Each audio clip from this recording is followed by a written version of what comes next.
Hi, everyone. Happy Friday, and welcome back to another exciting AdvisorShares AlphaNooner. We are very excited today to welcome back Daniel Carcillo back to the show. You know him as the two-time Stanley Cup champion and now mental health and psychedelic medicine advocate. Last time he was on, we talked a little bit about how psychedelics helped save his life. And then today we're going to kind of talk through a little bit more in detail into how he's bringing that experience to help build a path for others to find healing, specifically going through the project with Experience Onward and the mission to increase access and evidence there. If you're out there and you want to join the conversation, you have questions about psychedelics, Daniel's a fantastic resource, so definitely recommend. If you have any questions, pop them in the chat as we go along, or if you have any comments, you're welcome to do that as well. I see Stevie in there. Great to see you, Stevie. All of that out of the way. Daniel, thank you so much for joining again. How are you? How is your Friday so far? Going good. Yeah, just got back from a workout with a bunch of Navy SEALs, so a little sore, but thanks for having me on again. Of course, anytime. All right, well then, so I know you've shared your story before, but and obviously you have a very close personal history with psychedelic medicine, but wanted to just sort of start with a high-level refresher in terms of, what keeps you focused in it? Why is it still so important to you? And what gets you sort of fired up about, the psychedelic medicine space? Yeah. So it's been a natural progression of I use this medicine to recover my own brain health, quality of life, improve my life, prove that I would data, started a drug development company, ended up selling the asset, had clinics where we had 1,600 patients in Illinois, expanded access and sold that, where we were using primarily just med management, synthetic medicine. Mm-hmm. And then I've offered my story to things like Measure 109 and Prop 122, which are the two programs in Oregon and Colorado that are open now that are using natural medicine to heal people's brains and trauma, as well as healthy norms and curious beginners, grab a hold of their consciousness and expand that.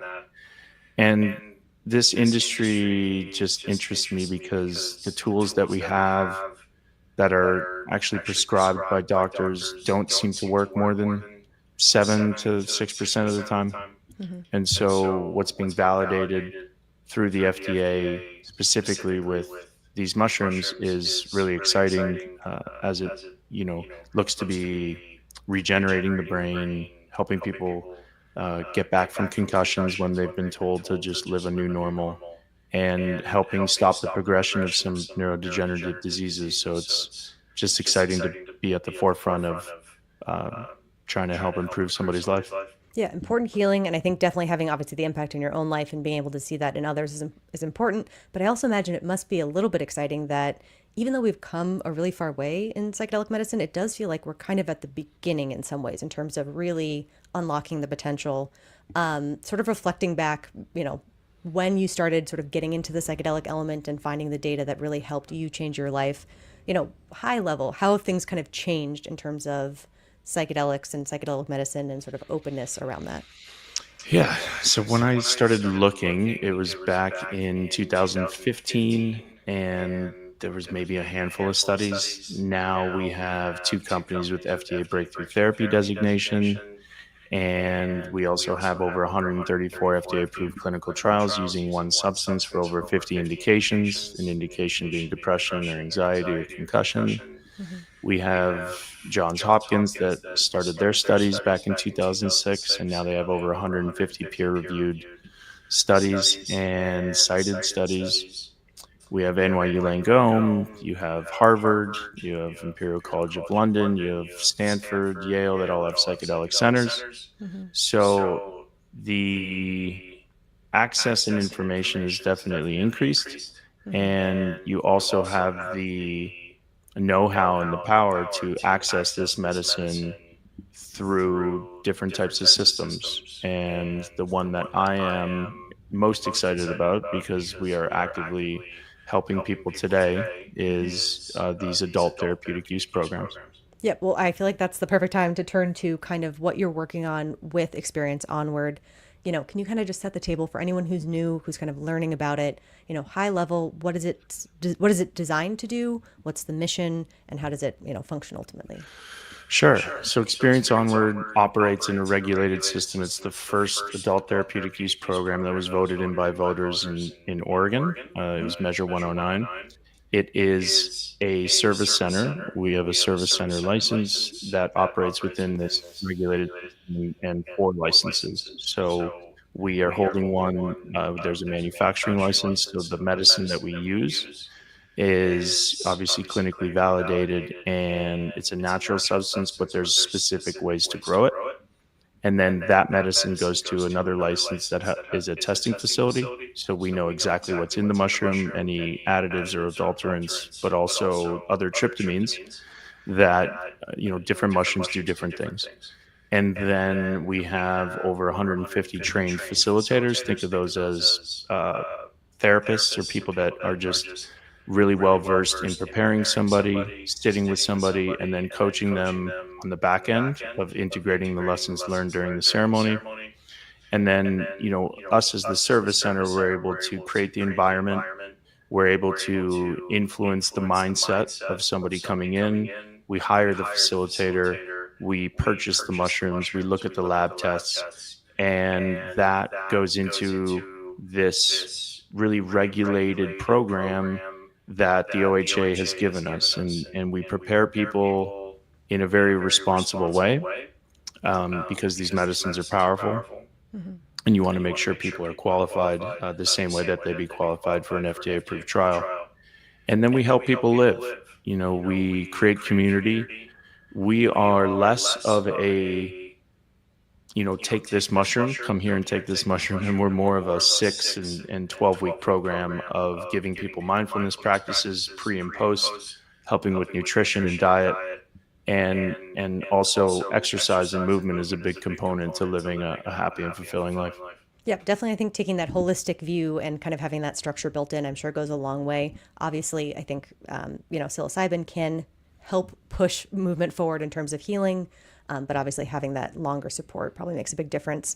In terms of finding the talent to stock those positions, where are you tending to source those people from? Is it people who are kind of at those nice institutions that are really interested in psychedelics? Is it people who have worked in sort of more traditional medicine coming in? Any sort of trends on that side? Yeah, so most individuals, if not all, are Oregon residents. The rules just kind of changed in January, where you can be trained in this if you're not an Oregon resident. But there's a lot of people that are based there and that are pretty well versed in sitting with individuals. Now, some people are more trauma informed, and others have an athletic background. So we tend to try to pick veterans, athletes, individuals that would jive well with the community that we see coming in. And the majority of those people are kind of former athletes, executives, veterans, and people that have been hit in the head and have been through the ringer, are still suffering from symptoms, even though they've spent tens of thousands of dollars in cash pay options that are pretty much the only ones available to concussion survivors. They're at the end of their road. And this is kind of this last ditch effort to try to introduce a substance that clearly stimulates the brain, grows new neuronal pathways, and helps to reduce symptomology, helps people sleep better, shift perspective of their diagnosis and injury, rid them of the anxiety and the depression that comes along with suffering from so many symptoms, and really the fear of losing your brain and short-term memory, long-term memory. So it's a really exciting time. It's really exciting work. And these individuals that become facilitators don't become facilitators by accident. They've all used this medicine to improve their life, and now they're looking to be of service to others. That's fantastic. Again, I think a very shared story for you in particular, which makes sense. And I think great to have people that have that shared history, that shared background, and probably ultimately kind of shared language with people that you're trying to see and help along the way. Just curious, because I think as you're working through in Oregon currently, I know it has a legal framework that allows for you to do this kind of work in the state.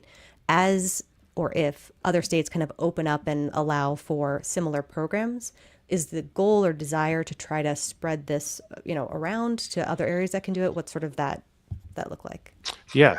So we're actually in an active fundraising round for two different reasons. We are expanding to Colorado, which is much more, I'll say, business friendly in the sense of in Oregon, they don't allow you to lodge people.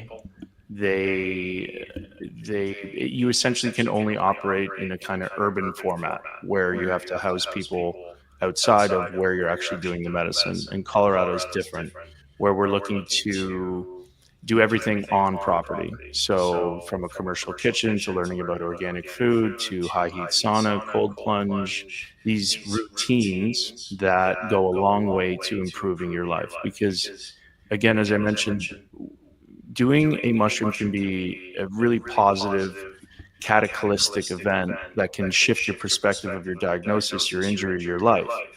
But we want to teach people how to live, and we want to coach people, and we want to create community. And that's best done where you can come to a 3 or 6 or 7 day retreat and be on a property around other individuals that are trying to improve their life, and have that community live on and be able to communicate with people even after they're gone. Um, so that's really exciting. And then we also are looking to get veterans, 20 more veterans and athletes that are suffering from these concussion like symptoms, fully funded, and through a retreat that is tracking before and after QEEG, gut microbiome testing, as well as genetic testing and blood work to validate what we're doing in what we think is going to end up being the largest in-human observational longitudinal study that's ever been done in a regulated format using these mushrooms. That's huge. Again, I know you definitely mentioned that on X or Twitter, however you want to frame it, but definitely important work to be doing. So again, appreciate you being out there and doing the work. In terms of doing sort of the capital raises and all those things, when you're talking with people, does the story resonate? Is it mainly talking with people who maybe are athletes or veterans, or is it sort of a wider table in terms of who's interested in supporting the work? Yeah, so there's a lot of people that are interested from a foundation standpoint. So we've found that talking with a lot of foundations that support former boxers, former UFC fighters, like Athletes Journey for Home and the work that Ian McCall's doing. We've partnered with him. We've partnered with No Fallen Heroes and Matthew Wiz Buckley, and their mission is to create grants and accept funding to be able to fund this research, as well as Anya Science, who we're flying in to do all of the data collection and analyzation. So it's getting it out in the public, doing things like this, getting people to know that we're here. I just got off a really interesting call with a few boxing legends that could definitely use this treatment. They just had their Hall of Fame meeting in Indiana, and I think it just reiterates the need to be able to try to help these individuals improve their life and hopefully in their golden years actually enjoy it instead of just deteriorate. So we're raising a number of different ways. You can donate, make a tax deductible donation to No Fallen Heroes or to Athletes Journey Home. I've also opened up the round and I'm offering equity in Experience Onward, which is the 10th legal mushroom facility in the United States. If you'd like to, see a return on your money and also see it go towards improving the lives of these athletes and people who've served this country. That's fantastic. So where would people, if they were interested in trying to, get involved in that way, where would they find that information? How would they kind of get there, just to make sure? Yes. So on my Instagram, I'm pretty active and I leave a phone number, Daniel at experienceonward.com. So if anybody's interested in being a part of the study, if anyone's interested in investing in the company or making a donation, I can connect them to No Fallen Heroes or Athletes Journey Home. And you can also find me on Twitter, LinkedIn, all of the social platforms. It's good to stay in touch and in tune. I feel like you do a good job of providing sort of educational and also sort of your experience and everything. I think it's very important and really drives the point home and the need and the urgency, I think, ultimately. In terms of people who you were saying that might be interested in that study, I know you're generally targeting more athletes and veterans, but are other people also kind of open? And what sort of a qualifying element to participate? So this is why we're expanding to Colorado. Okay. In Oregon, you're not allowed having these types of diagnostics in-house. It becomes pretty prohibitive. And so we're doing this with athletes and veterans first. The veteran voice is pretty pronounced and strong in the community. And athletes, what we need is to use people with a platform, get them better, so that other concussion survivors can see and convince them that this could work. We're going to continue to raise money in perpetuity through these two 501c3s to get people funded and get people this treatment. And as we expand to Colorado, we're going to be able to treat a lot more people for a lot less money because we will have all of that research and data and diagnostics and analyzation in-house. Yep. Okay. That makes sense. In terms of those athletes kind of spreading the message, spreading awareness, what's more important? Is it them kind of tapping into their own existing networks and having sort of more, not private conversations, but kind of really communicating person to person in terms of their sphere? Or is it sort of taking it more public and trying to blast the message kind of more broadly? Is there a balance there in terms of what's more impactful? Yeah, I think it's both. I think, first and foremost, we want to help people, right? And so if feel compelled to talk about this, it's likely because you've been helped and your life has been improved. And if that's the case, then great. Carry the story to as many individuals as possible. What you find in this community, and if you want to call it an industry, is when you impact somebody's life positively, they want to tell people about it, and they want others, because they've suffered so much, to not suffer and to know that this is an option. And I've thought about this a lot about opening the center and who are we? What is our identity? Which is a really big deal when you play on a team. Every team, even though you're playing in the NHL, has a team identity. And so when I think about what our identity is I want to focus on people in an industry, or if you want to call it a sickness, that has no hope. That the number one cause of death is suicide after getting a traumatic brain injury. And I don't want to be everything to everyone.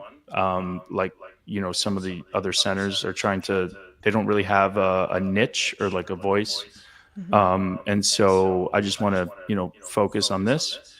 There's, hundreds of millions of people that still suffer from post-concussion syndrome. And by using athletes and their platforms, it'll get the message to more people, and hopefully they'll, take advantage of the treatment. Yep, I think that's great. Well, I'll definitely encourage everyone to definitely take a look on social, to follow you, to stay in tune with what's going on, as well as, of course, if you're interested in the study or anything, or even, I guess, sharing the message if this has affected you personally as well, to make sure that that continues to get echoed.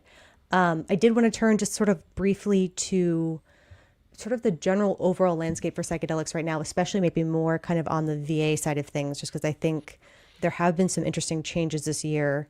What can you tell us about sort of the general landscape from like a federal perspective, from the VA perspective? What sort of the updates there? Yeah. So, everybody's pretty hopeful that, that at the federal level, they're thinking about rescheduling, or, states are starting to really, move on petitioning. What you're seeing is more statewide programs being approved. Mm-hmm. Now, you want to be really clear, even though these are statewide programs, they're very, very different from Oregon and Colorado. You can't, Colorado and Oregon are adult therapeutic use programs. Even the word therapeutic is not really thrown around because we don't call people patients, we call them clients. You're not necessarily treating anybody or anything, you're just offering this treatment.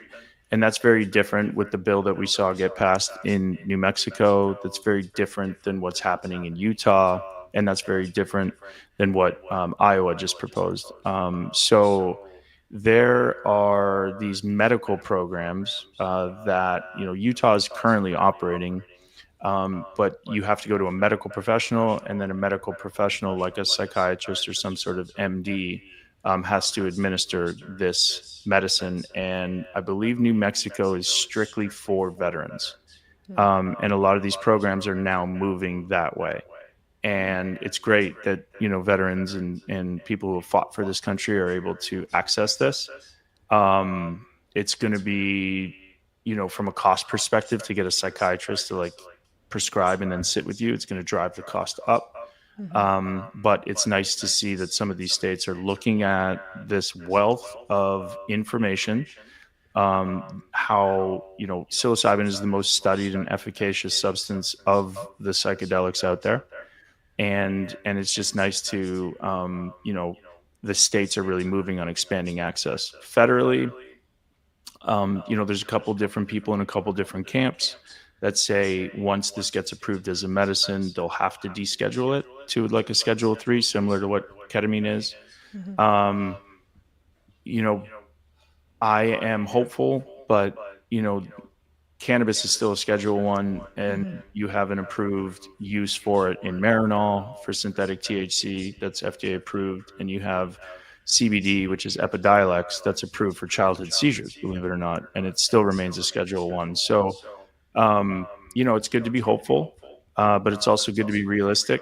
And again, I really do think you're going to look back in 5, 10 years, it'll likely still be scheduled, and you're going to hopefully see just more states moving on these kind of adult therapeutic use and veteran focused bills.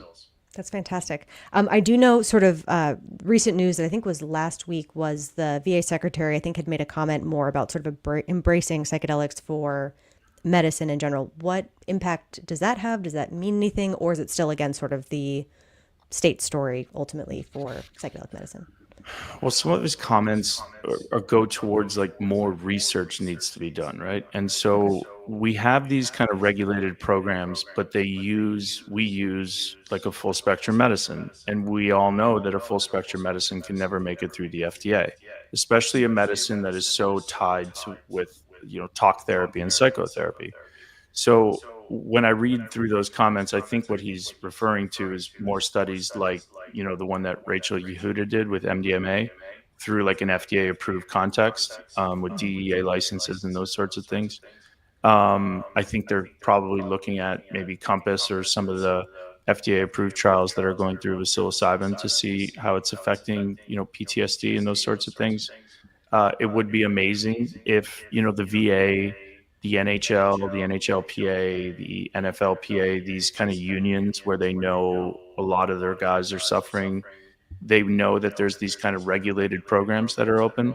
And it would be awesome to do some sort of pilot study, right, with a veteran group. But you don't necessarily want to kind of wait, and that's essentially why we started these studies, so that then you can propose and you can tell Wiz, who had a meeting this week at the Psychedelic Summit in DC and went to the VA, well, here's a body of, say 22 or 24 veteran individuals that went through this regulated format. They took this medicine. Here are their brain scans. Here's their blood work. Here's their genetic testing, which you can't call placebo, even though it's not a double blind placebo study. It's not blinded. But these people are getting better, and you can't not look at this data. So hopefully that moves the needle a little bit. Um, and then hopefully, I'm unsure how the VA works, but I'm almost certain that from a liability perspective, they're going to be hard pressed to be able to like actually fund veterans to go to these kind of either decriminalized or regulated states for treatment. But Is that it's just really because of go the ahead. expense? Sorry, is that No, just I because think of the that's expense? just it's a liability thing, right? If something's still federally scheduled as a Schedule 1 substance, which this is, um, it would be. I just I just don't. I don't know. I'm a realist. I'm like I'm hopeful, Sure. but I'm like I don't necessarily see it. But we're going to collect the data, and we're going to propose it, right? A lot of the data that we're collecting at the centers is also to like open up more of these states so that people can access this, and they don't have to, we call it like travel tourism, right now, where you have to like go all the way to Oregon, go to Colorado. Hopefully this will be available, in the states that they live in. So I think regulated formats are really powerful. I think natural medicine has a lot less side effects than synthetic. I think that's been proven. So, I think it's been a positive development that the VA is looking at this. The new Surgeon General, who was just sworn in, or is going to be hopefully sworn in. Miss Means has admitted to doing a psilocybin journey that was really impactful before her mother's death. Hmm. Um, you know, there's a lot of like positive things that are happening with the states opening up, and lawmakers are they seem to be talking about it a lot more, which is cool. That's great. I think it's one of those things that hopefully at a certain point it becomes undeniable in terms of the impact, the durability of the effects, all of those things. And I guess maybe also to some degree, if we do have younger people kind of coming into the government, maybe they're more open to finding novel ways to find healing. Hopefully, we'll see. Again, there are some bright spots that we've seen. You did mention really quickly the sort of sports union elements. Are you guys also reaching out and trying to chat with them? Are you able to use any sort of old hockey connections to try to move something on that front? What's sort of the take there? Yeah, so with the study that we've proposed, I sent the kind of one pager in the brief to, the head of the NHLAA, the Alumni Association, sent it to the PHPA. They've responded. So just telling them, what we're doing, and, just using like my friendships, to be honest, of like Yeah. people that I know that are suffering in these alumni associations, and just letting them know that we're almost fully funded. We can get you there. Your obligation to us is to partake in this research, and then get better. And but the medicine does a lot of that, right?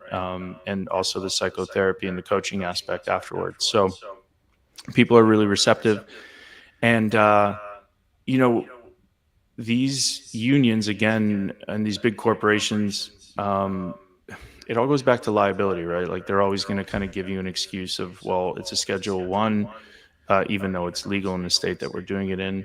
So really, it's less about asking for permission right now, and more about just inputting UFC, former UFC, inputting former NHL, inputting former NFL, because from a media perspective, we can say that we can name these people who are obviously a part of these alumni associations. So we have an exciting 10 cohort study coming up in July. The New York Times is going to be covering it.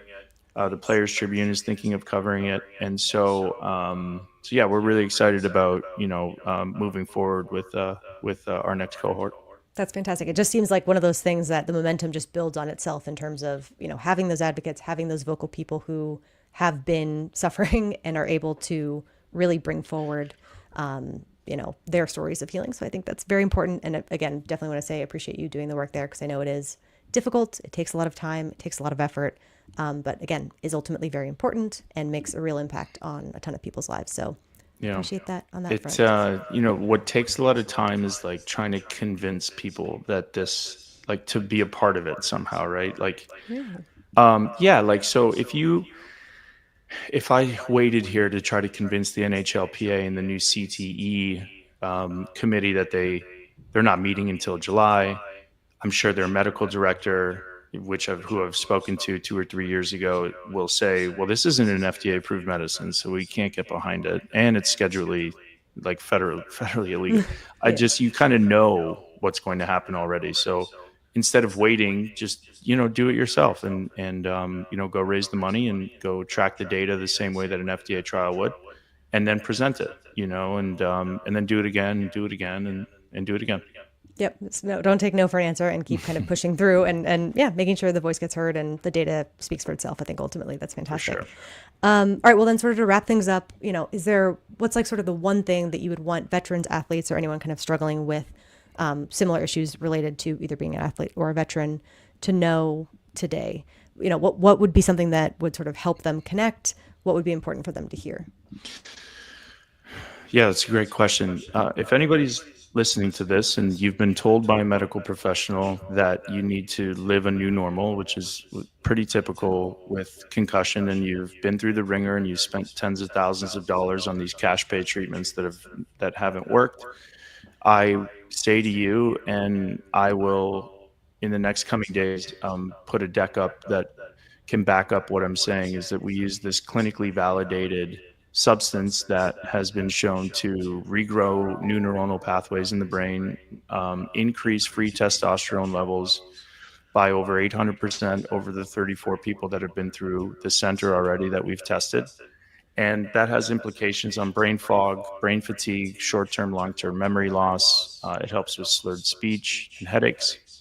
And I will say that this substance is FDA breakthrough therapy designation with 2 companies. There's over 134 FDA-approved clinical trials going on right now using this one substance for 50 different indications. And there's over 25 states that are looking to do some form of adult therapeutic use program or veteran focused program. And, we've helped a lot of people. I say just do your research, go look at Johns Hopkins, look at the recent study that came out with UCSF on Parkinson's disease and the positive impact it had on slowing the progression. Look at the Northeastern study that was done. It was an animal study. They did 3 hits to the head and gave these female rats mild traumatic brain injuries, and then they treated them with psilocybin. And what they found was that the 3 pretty amazing things: the anti-inflammatory markers went down, there was no sign of brain injury, and then this neurodegenerative tau protein that causes these neurodegenerative diseases was no longer present after the treatment of psilocybin. So that has implications into validating the stories that we hear of athletes that have taken these medicines and no longer suffer from these symptoms. So go do the research and reach out if you have any questions. I can pass along the decks that have all this information, that have all the links to the clinical trials that I've been talking about. And just keep the hope, because right now there's a substance that you can legally access in Oregon that can help you. That's fantastic. A path to real relief is possible. I think that's got to be hugely encouraging and reassuring to people out there who are struggling with, concussions and head trauma as well, for sure. Okay, Daniel, thank you so much for taking the time. Really, really appreciate it. It's been fantastic. Definitely recommend for anyone out there. Definitely follow Daniel on LinkedIn, Twitter, all those things. Definitely follow Experience Onward to kind of keep up to date with what they're working on. I would just definitely recommend that. A lot of weekends coming up, some time to kind of read through and catch up on some stuff that is important. With all that said, Daniel, thanks for taking the time. Really appreciate it, and hope you have a great weekend. You too. Thanks so much.